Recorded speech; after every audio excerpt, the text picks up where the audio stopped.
Cinema എല്ലാമായിട്ട് ഉള്ളൊരാള്. രവീന്ദ്രൻ പലർക്കും അറിയില്ലായിരുന്നു ഞാൻ ബാച്ചലർ ആണെന്ന് വിചാരിച്ചവരെ. ഞാൻ മാരീഡ് ആണെന്ന്, എനിക്ക് 3 പിള്ളേർ. അതിന്റെ കാരണം എന്ന് പറഞ്ഞാല് അരാജകത്വത്തിൽ ജീവിക്കുന്ന What excites you other than cinema? Life. Oh, beautiful. It excites me. As a teacher, as a coach. ഞാൻ ഏത് വഴി കൂടി എല്ലാം സഞ്ചരിച്ചിട്ടുണ്ടോ ആ പാത്ത് ഞാൻ അവർക്ക് കാണിച്ചു കൊടുക്കുക എന്നുള്ള ഒരു ഷെയറിങ് മെത്തേഡാണ്. ഫിലിം ഇൻസ്റ്റിറ്റ്യൂട്ട് തൊട്ടിട്ടുള്ള എൻ്റെ ലൈഫ് അവിടം തൊട്ട് ഇതുവരെ ഉള്ളതെല്ലാം സിനിമ ബന്ധപ്പെട്ടാണ്. അപ്പൊ അവിടം വരെ എത്തിയ ലൈഫും സിനിമയിലൂടെയാണ്. അപ്പൊ എന്റെ ജേർണി എല്ലാം പോകുന്നതിനകത്ത് ഒരു മെയിൻ ത്രെഡ് സിനിമ എന്ന് പറയുന്ന സാധനമുണ്ട്. നമ്മുടെ ഇപ്പോഴത്തെ തലമുറയിൽ നമുക്ക് സംഭവിച്ച ഏറ്റവും വലിയ എന്ന് പറഞ്ഞാൽ സിന്തറ്റിക് ഡ്രഗ് എന്ന് പറയുന്നത്. ഈ ഒരു 10 വർഷം മുമ്പ് തന്നെ നമ്മൾ ഇതിന് ശരിക്കും തടയുണ്ടായിരുന്നു. അറ്റ്ലീസ്റ്റ് അത് ശരിക്കും എവിടെയോ മിസ്സായി. ഇനിയിപ്പോൾ ഇതിന്റെ ഭവിഷ്യത്ത് അറിയാൻ പോണത് ഒരു 10 വർഷം കഴിഞ്ഞാൽ.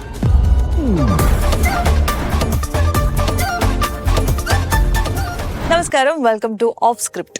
ഓ, താങ്ക് യു. സോ നമ്മള് സിനിമയ്ക്ക് പുറത്തുള്ള കാര്യങ്ങളെ കുറിച്ച് സംസാരിക്കാന്നാണ് വിചാരിക്കുന്നത്. You have so many hats. ഇത് കൂടാതെ ഇപ്പൊ ഈ വെച്ചിരിക്കുന്ന കൂടാണ്ട്. Okay, what excites you other than cinema?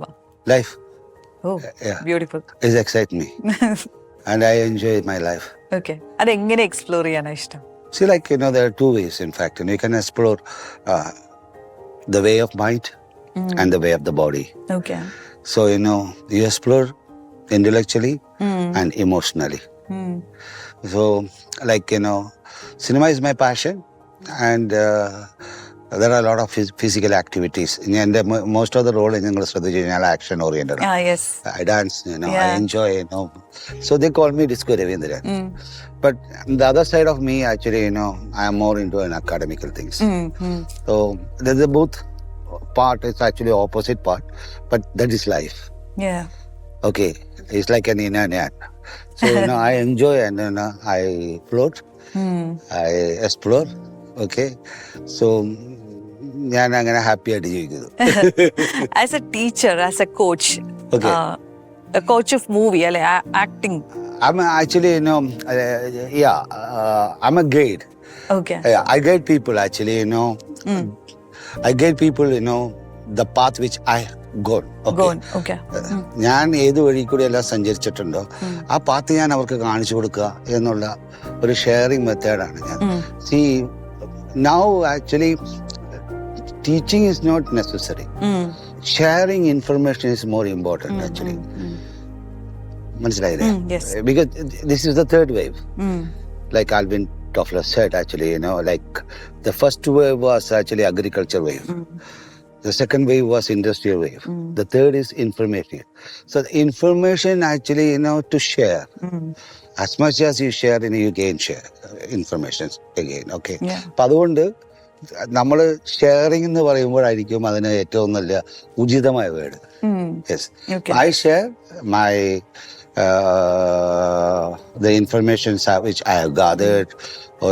ഞാൻ പഠിച്ച ആക്ച്വലി എനിക്ക് ചുറ്റുമുള്ള ലോകത്തിൽ നിന്ന് ഞാൻ എന്തെല്ലാം മനസ്സിലാക്കിയിട്ടുണ്ടോ, ഞാൻ വായിച്ചതിൽ നിന്ന്, ഞാൻ കണ്ടതിൽ നിന്ന്, ഞാൻ സംസാരിച്ചത്, ഡിസ്കസ് ചെയ്തിരുന്നത്, യാത്ര ചെയ്യുന്നതിൽ, അങ്ങനെ എല്ലായിടത്തും നമുക്ക് ഇൻഫർമേഷൻസ് കിട്ടുകയാണ്. ആ ഇൻഫർമേഷൻസിനെ നമ്മുടെ തോന്നുന്ന നമ്മുടേതായിട്ടുള്ള തോട്ട് പ്രോസസ്സിലൂടെ നമുക്ക് എന്തെല്ലാം തോന്നുന്നു അത് നമ്മൾ ഷെയർ ചെയ്യാന്നുള്ളതാണ്. അത് ഞാൻ കൂടുതലായിട്ട് ഫിലിമിലൂടെയാണ് ഞാൻ എല്ലാത്തിനെയും കണ്ടത്. ലൈക്ക് സിനിമയിലൂടെ ഞാൻ എല്ലാത്തിനും കാണാൻ പറ്റി. കാരണം സിനിമ ലൈക്ക് എല്ലാ ആർട്ടും ഇൻക്ലൂഡഡ് ആയതുകൊണ്ട് സിനിമ ആക്ച്വലി വന്നിട്ട് ഡീൽ വിത്ത് ഓൾ സബ്ജക്ട്സ്. ഇപ്പൊ ഞാൻ ഇൻസ്റ്റിറ്റ്യൂട്ടിൽ പഠിച്ചുകൊണ്ടായിരിക്കാം എനിക്ക് അതിനുള്ള ഒരു സ്പാർക്ക് കിട്ടിയത് ഫിലിം ഇൻസ്റ്റിറ്റ്യൂട്ടിൽ പഠിക്കുമ്പോൾ. കാരണം സിനിമ ഒരു എന്റർടൈൻമെന്റ് മീഡിയ മാത്രമായിട്ടാണ് ഞാൻ കണ്ടത്. അപ്പൊ ഞാൻ എന്തിനെ കാണുമ്പോഴും when you said actually out of cinema, but for me actually everything is connected to cinema. Everything. Okay, like whatever I do actually, like ഇപ്പൊ ഞാൻ പ്രോഗ്രാം ചെയ്യായിരുന്നു ഫുട്ബോൾ ആൻഡ് സിനിമ, അങ്ങനെ ഫുട്ബോൾ മാനിയ ഞാൻ ചെയ്തിട്ടുണ്ട്. പൊളിറ്റിക്സ് ആൻഡ് സിനിമ, അതാണ് എനിക്ക് തോന്നുന്നത് 2006 ആദ്യമായിട്ട് ഞാൻ ഇന്ത്യ വിഷനിൽ ചെയ്തൊരു പ്രോഗ്രാമാണ്. അന്നത്തെ ഇലക്ഷനിൽ വന്നിട്ടുള്ള നേരം പോക്കും സിനിമയും പൊളിറ്റിക്സും എങ്ങനെ ചെയ്യാം. അപ്പൊ നികേഷ് ആസ്മി ആക്ച്വലി ഞാൻ ഇപ്പൊ സംസാരിച്ചപ്പോൾ ഞാനൊരു പുതിയ ഐഡിയ പറഞ്ഞു. ഓക്കെ, അന്ന് സിനിമകളിൽ വരുന്ന ക്ലിപ്പുകൾ ഉപയോഗിച്ച് ഇന്നിപ്പോൾ അത് ഭയങ്കര, ആ ട്രോള് ഭയങ്കര ഹിറ്റ്, എല്ലാ ചാനലിലും ഉണ്ട് ആ പ്രോഗ്രാം. അന്ന് അത് ഇന്ത്യ വിഷനിൽ നേരം മുക്കുന്ന എനിക്ക് 2006 ഇലക്ഷന് ആണ് തുടങ്ങിയത് ആ സമയത്ത്. അത് കഴിഞ്ഞ ഉടനെ തന്നെ ഞാൻ ആലോചിച്ച് നോക്കിയാൽ നെക്സ്റ്റ് ആക്ച്വലി പൊളിറ്റിക്സും സിനിമയായിട്ട് കണക്ട് ചെയ്തു, ഫുട്ബോളും സിനിമയായിട്ട്, ക്രിക്കറ്റ് ആൻഡ് സിനിമ. then ഞങ്ങൾ വിഷ്വൽ ലിറ്ററസി ലോഞ്ച് ചെയ്തു. അപ്പോൾ science and cinema like and management and cinema like Lagaan cinema ഞങ്ങൾ CMS സ്ക്രീൻ ചെയ്തായിരുന്നു 2007 അല്ല. അത് like team building, like team build ചെയ്യുന്നതിനുള്ള മാനേജ്മെന്റ് സ്റ്റഡീസിനകത്തൊക്കെ ഉള്ളത്. Actually through Lagaan you can teach. ഇപ്പൊ റോക്കറ്റ് സിംഗ് എന്ന് പറഞ്ഞ സിനിമയുണ്ട്. ഓക്കെ, റോക്കറ്റ് സിംഗിന് നമുക്ക് വന്നിട്ട് സ്ട്രീറ്റ് സ്മാർട്ട്നെസ് എന്ന് പറയുന്ന സംഭവത്തിനെ നമുക്ക് മാർക്കറ്റിംഗ് സ്റ്റുഡൻസിന്, അപ്പം ഞാൻ ഇവിടുത്തെ കുസാറ്റിലും പോയി വർക്ക് ചെയ്ത് ക്ലാസ് എടുത്തിട്ടുണ്ട്, എക്സ്പ്ലെയിൻ ചെയ്തിട്ടുണ്ട്. ലൈക്ക് ഭവൻസിന്റെ സ്കൂൾ ഓഫ് മാനേജ്മെന്റിൽ ആ സമയങ്ങളിൽ. ദെൻ സയൻസിനെ നമുക്ക് ഒരുപാട് ലൈക്ക് ഇൻഡസ്ട്രിയൽ ലൈക്ക് നമുക്ക് വന്നിട്ട് ബ്ലാക്ക് ഹോളിനെ കുറിച്ചിട്ട് മനസ്സിലാക്കാൻ സാധിച്ചത് ആ സിനിമയിലൂടെ അല്ലേ. അപ്പോൾ ലൈക്ക് സ്പേസിനെ കുറിച്ച് നമുക്ക് സിനിമയിലൂടെ മനസ്സിലാക്കാൻ പറ്റും. It's a very powerful tool. Yes, so cinema like ethics, basic ethics. Okay, most of the cinema നമ്മളോട് സംസാരിക്കുന്നത് ബേസിക് എത്തിക്സ് ആണ്. Good over the ഈവൽ. ഓക്കെ, എൻ്റെ എല്ലാ കാര്യങ്ങളും ഞാൻ കൂടുതൽ പഠിച്ചത് ആക്ച്വലി ഒരു പക്ഷേ ഞാൻ സിനിമ ഇൻസ്റ്റിറ്റ്യൂട്ടിൽ പോയപ്പോൾ ഞാൻ സിനിമയിലൂടെ വന്ന് ഫിലോസഫി, സൈക്കോളജി എല്ലാം നമുക്ക് മനസ്സിലാക്കാൻ സാധിച്ചു. ലൈക്ക് ഇപ്പോൾ ബഹ്മാൻ്റെ സിനിമയായാലും തർക്കോസ്കിയുടെ സിനിമയായാലും ലൈക്ക് സെറ്ററുള്ള ഫെലിനിയുടെ സിനിമയായാലും അന്റോണിയോയുടെ സിനിമയായാലും ലൈക്ക് ദ യൂറോപ്യൻ സിനിമാസ് ഞങ്ങൾ പഠിക്കാനുള്ള സിനിമകൾ കാണുമ്പോൾ നമ്മൾ അതിനെ മനസ്സിലാക്കണമെങ്കിൽ European philosophy, European modern thoughts actually 1900 വന്ന, കാരണം 1900 വന്ന ആക്ച്വലി ആ സമയമാണ് സിനിമയിൽ ലോകത്ത് മുഴുവനും ഒരു ഡിഫറെൻറ്റ് തിങ്കിങ്. ഫ്രോയിഡിൻ്റെ ദ ഇൻ്റർപ്രിട്ടേഷൻ ഡ്രീം വന്നതോടുകൂടി മാറ്റങ്ങൾ ആർട്ടിൽ വരെ ഉണ്ടായി. ലൈക്ക് സർറിയലിസം വന്നു, ജർമ്മൻ എക്സ്പ്രഷനും വന്നു, ലൈക്ക് ഫാവോയിസം വന്നു, അങ്ങനെ ഡിഫറെൻറ്റ് ആർട്ട് വന്നു. ഇവരെല്ലാം ഫസ്റ്റ് വേൾഡ് വാർ കഴിഞ്ഞപ്പോൾ സിനിമയിലേക്ക് ചേക്കേറി. സോ സിനിമ വളരെ ഡിഫറെന്റ് കൈൻഡ് ഓഫ് സിനിമാസ് ഉണ്ടാവാൻ സാധിച്ചു. അപ്പം നമ്മൾ എന്തിനെ നോക്കുകയാണെങ്കിലും എൻ്റെ ഇത് കണക്ട് ചെയ്യുന്നത് മുഴുവനും സിനിമയിലൂടെ ആയിരിക്കും. സോ ഈവൻ ദോ നിങ്ങൾ അപ്പാർട്ട് ഫ്രം സിനിമ എന്ന് പറഞ്ഞാലും എൻ്റെ ലൈഫിൽ ഫുൾ സിനിമ ആണ്. ആ സിനിമ പഠിപ്പിക്കുക, ഫെസ്റ്റിവൽസ് ഓർഗനൈസ് ചെയ്യുക, അങ്ങനെ ഞാൻ എൻ്റെ ലൈഫിൽ അത് എൻജോയ് ചെയ്യുന്നുണ്ട്. ആസ് എൻ ഓഥർ ഇപ്പോ ലാസ്റ്റ് ഷാർജ ബുക്ക് ഫെയറിൽ റിലീസ് ചെയ്ത that is also connecting to cinema, AI-യുടെ സാധ്യതകൾ ഫ്യൂച്ചർ സിനിമ, അതിനെ കുറിച്ച് സംസാരിക്കാം. AI എന്ന് പറഞ്ഞാൽ ഞാനിപ്പോൾ കുറച്ച് വർഷമായിട്ട് മിഡിൽ ഈസ്റ്റ് ബേസ് ചെയ്തിട്ട് ഈ ഫിലിമിൻ്റെ ക്ലാസ്സസ് എടുക്കുന്നുണ്ട്. അപ്പോൾ AI-യുടെ വരവ് ലൈക്ക് ലാസ്റ്റ് 5 years പറ്റിയുള്ള ചിന്തകളും എല്ലാം വരാൻ തുടങ്ങി. ഞാൻ AI-യിലേക്ക് ഉപയോഗിച്ചത്, ഞാൻ ബേസിക്കലി എൻ്റെ ഒരു ഡ്രോബാക്ക് എന്ന് പറയുന്നത് ബേർഡ്സിലാണ്. അപ്പോൾ ഞാൻ ഇപ്പോൾ സംസാരിക്കുമ്പോൾ നിങ്ങൾക്ക് അറിയാൻ പറ്റും, ഒരുപക്ഷെ ഞാൻ എൻ്റെ ബോഡിയിലൂടെയാണ് കൂടുതൽ സംസാരിക്കുക. ഞാൻ more connected to visual literacy. So കുറേ വർഷങ്ങളായിട്ട് ഞാൻ ഇമേജിൻ്റെ ഭാഷയിലേക്കാണ് പോയേക്കുന്നത്. നമ്മൾ ബേസിക്കലി ഡിഫോൾട്ട് വോയിസ് നമ്മൾ ഇമേജിനെ കൂടിയാണ് കൂടുതലും മനസ്സിലാക്കുന്നത്. 90% of nerves connected to your eyes actually. അപ്പോൾ ഞാൻ ഇതിൻ്റെ കൂടെ നിൽക്കുന്നതുകൊണ്ട് എനിക്ക് എഴുത്തിലേക്ക് വരുമ്പോൾ കുറച്ച് പ്രശ്നങ്ങളുണ്ടായിരുന്നു.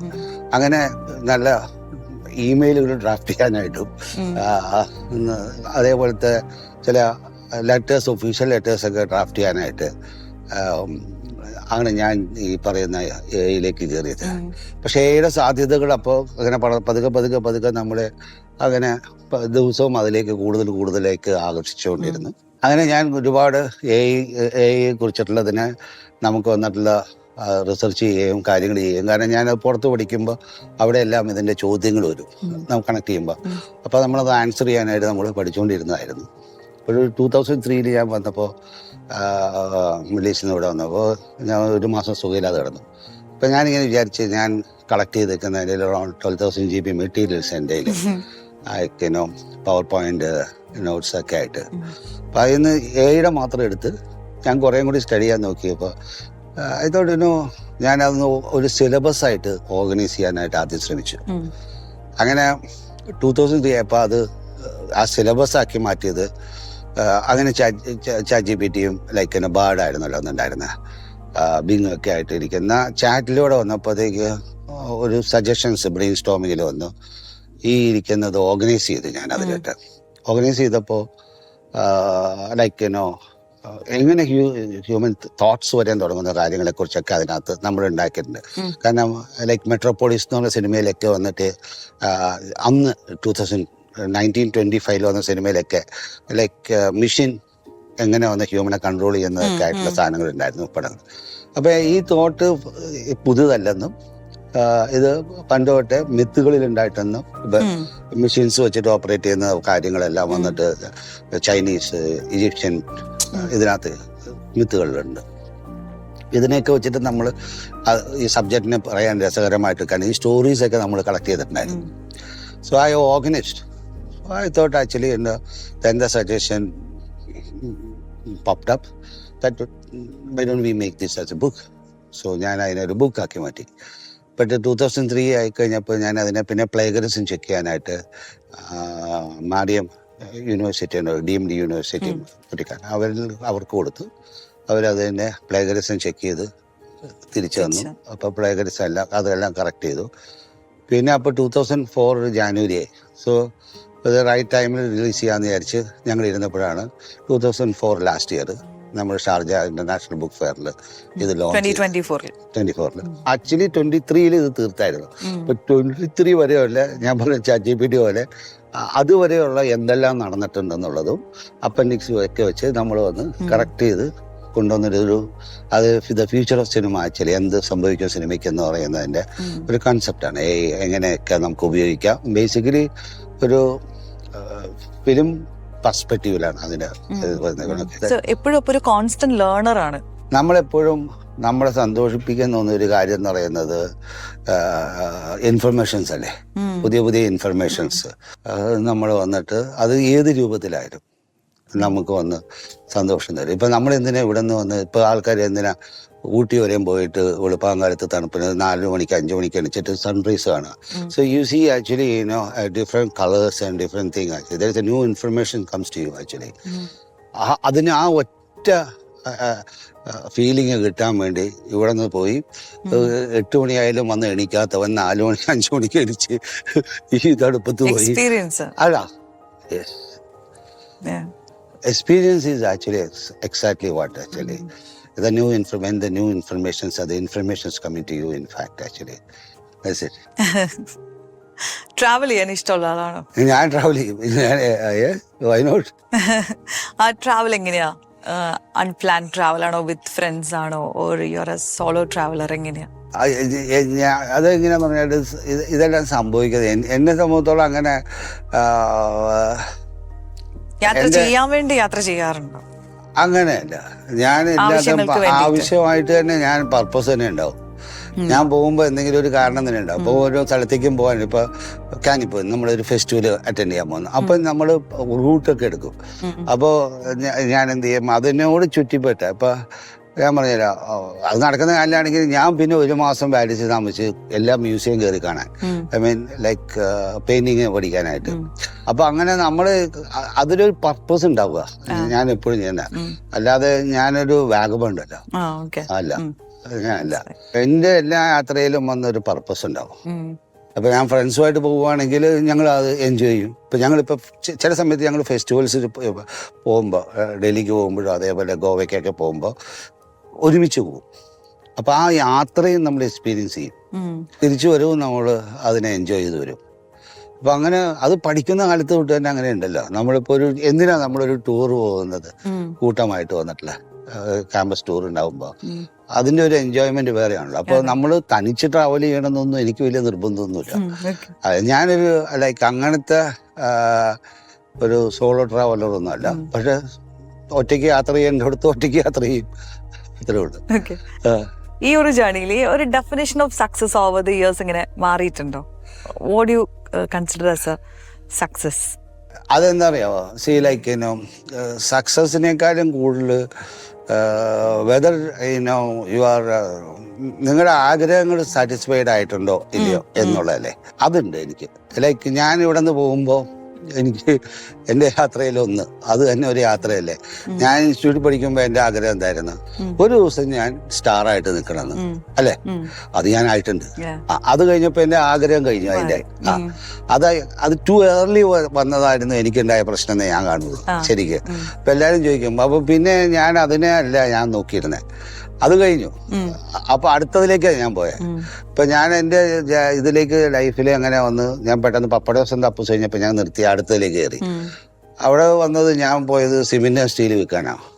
അപ്പൊ അതില് ഞാൻ വിചാരിച്ച ചില ടാർഗറ്റുകളുണ്ട് ശരിക്കും, അത് ഞാൻ അച്ചീവ് ചെയ്തു. ഇങ്ങനെ പോയിക്കൊണ്ടേയിരുന്നു. അടുത്ത ഞാൻ പോയത് വന്നിട്ടുള്ളത് ലൈക്ക് സ്പേസ് ഫ്രെയിംസ് പോലത്തെ കൺസ്ട്രക്ഷൻ. ഇപ്പൊ അത് ഞാൻ നോക്കി കഴിഞ്ഞപ്പോൾ ഇവിടുത്തെ ഏറ്റവും ബെസ്റ്റ് ഗൾഫാർ ചെയ്തയാനാണ് മ്യൂസിക് കോളേജ് സ്റ്റുഡിയോ എൻ്റെ വർക്കാണ്.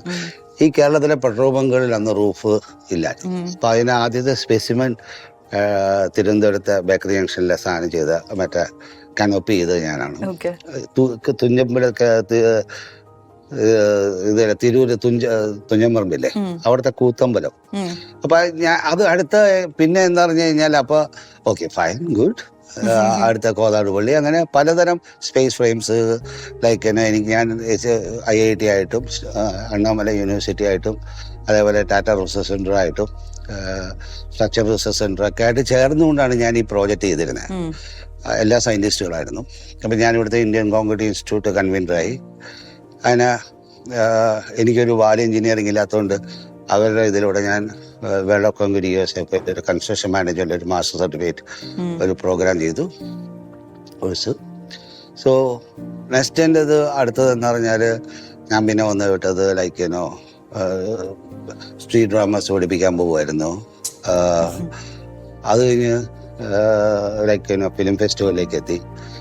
സിനിമ പഠിപ്പിക്കാൻ തുടങ്ങി. അത് കഴിഞ്ഞിട്ട് അത് ഫിലിം ഫെസ്റ്റിവലിലേക്ക് എത്തി.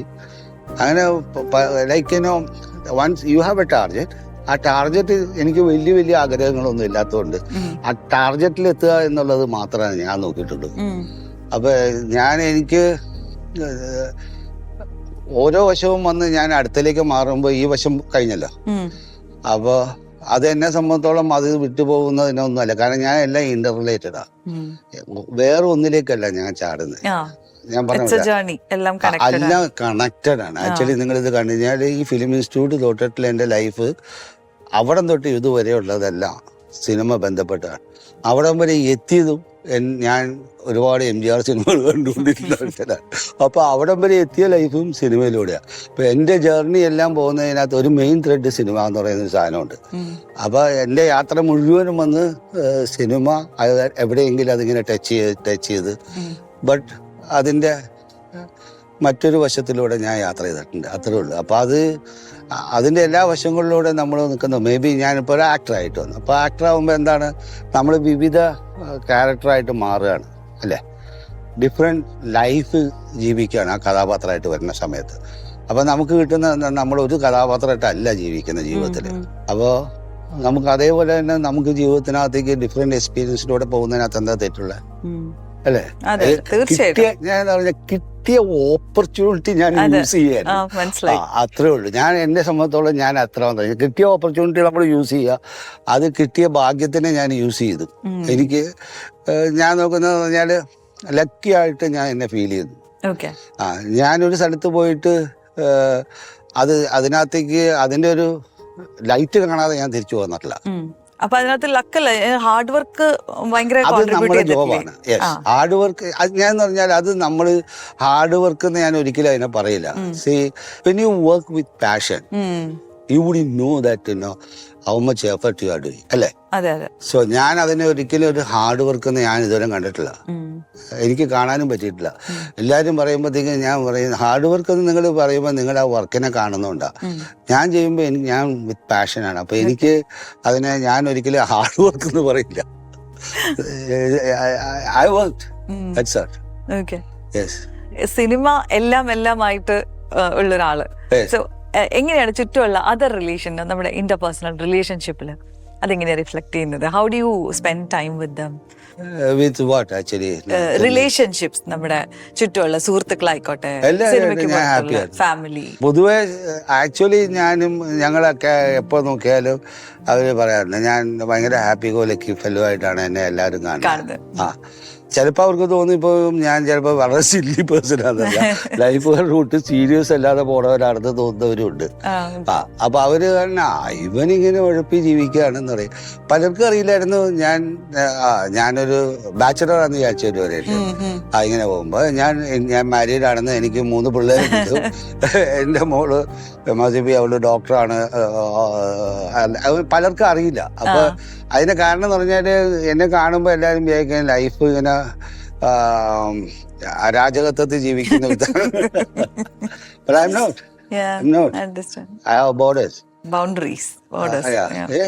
അപ്പോഴാണല്ലോ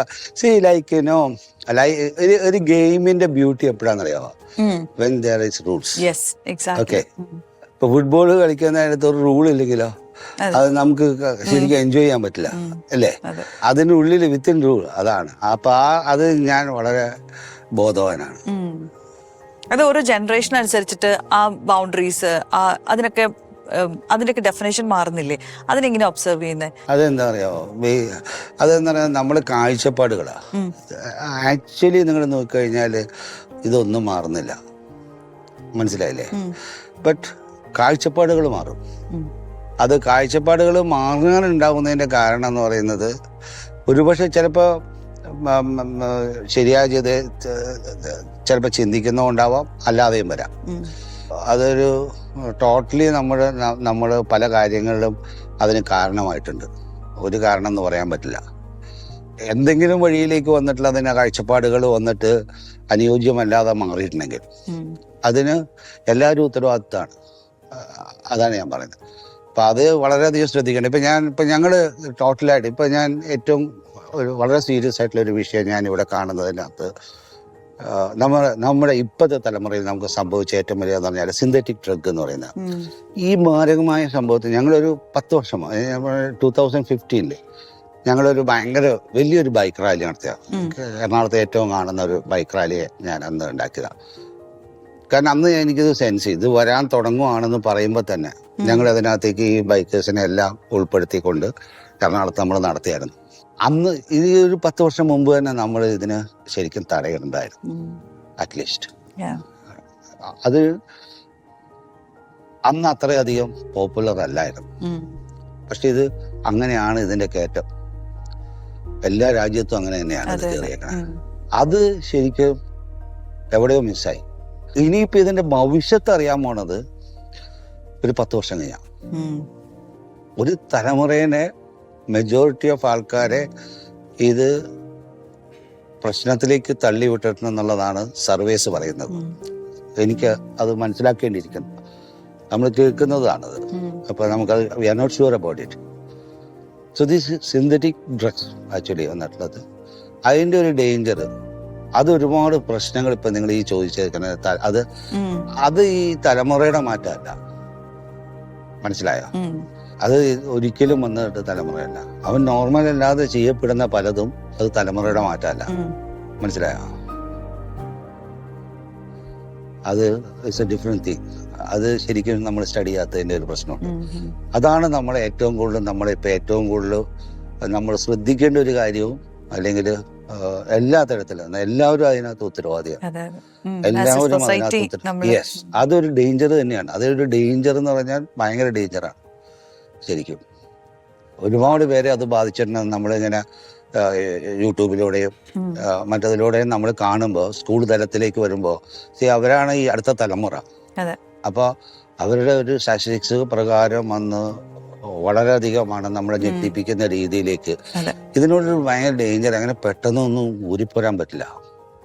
അപ്പം അതിന് വളരെ സീരിയസ് ആയിട്ടുള്ള റെമഡി ഇപ്പോഴേ തൊട്ട് കണ്ടില്ലെങ്കിൽ അതിൻ്റെ ആഫ്റ്റർ എഫക്റ്റ് പിന്നെ നമുക്ക് കാണാൻ തുടങ്ങുകയാണ്. അപ്പം അത് ഒരു തലമുറേനെ നമ്മൾ കുറ്റം പറഞ്ഞിട്ട് കാര്യമില്ല. അതെല്ലാവരും ഉത്തരവാദിത്വം, അത്രേ ഉള്ളൂ. അപ്പം അതുകൊണ്ട് ഞാൻ ഈ തലമുറയുടെ വ്യത്യാസത്തിനെ ഞാൻ അങ്ങനെ കാണില്ല. അത് നമ്മൾ എല്ലാവരുടെയും ഒരു ഉത്തരവാദിത്വം നമ്മൾ ശ്രദ്ധിക്കേണ്ടതായിരുന്നു. മനസ്സിലായില്ലേ? ഇല്ലേ? അതെ, തീർച്ചയായിട്ടും. അപ്പോൾ ആ ശ്രദ്ധ നമ്മൾ ചെയ്യാതെ എവിടെയോ നമുക്ക് എന്താണ് പറ്റിയെന്നുള്ളതിനെ കുറിച്ചിട്ട് നമ്മൾ ആരുടെ പേരിലും ആരെയും കുറ്റക്കാരാക്കുന്നതിനേക്കാളും കൂടുതൽ അതൊരു As a society നമ്മളെ responsibility അതിനെ പഠനത്തിന് വിധേയമാക്കുകയും അതിനുള്ള റെസ്പോൺസിബിലിറ്റി എല്ലാവരും ഏറ്റെടുക്കുകയും അതിനുള്ള റെമഡി എന്തൊക്കെ ചെയ്യാൻ പറ്റും എന്നുള്ളതിന് ഇപ്പോഴേ പ്രിക്കോഷൻ എടുത്തില്ലെങ്കിൽ ഇതിന് ആഫ്റ്റർ എഫക്റ്റിന് നമ്മളിപ്പോഴും കണ്ടിട്ടില്ല.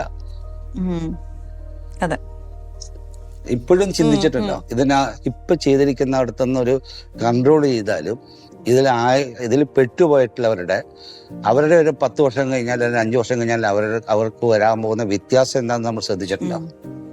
അതില്ല.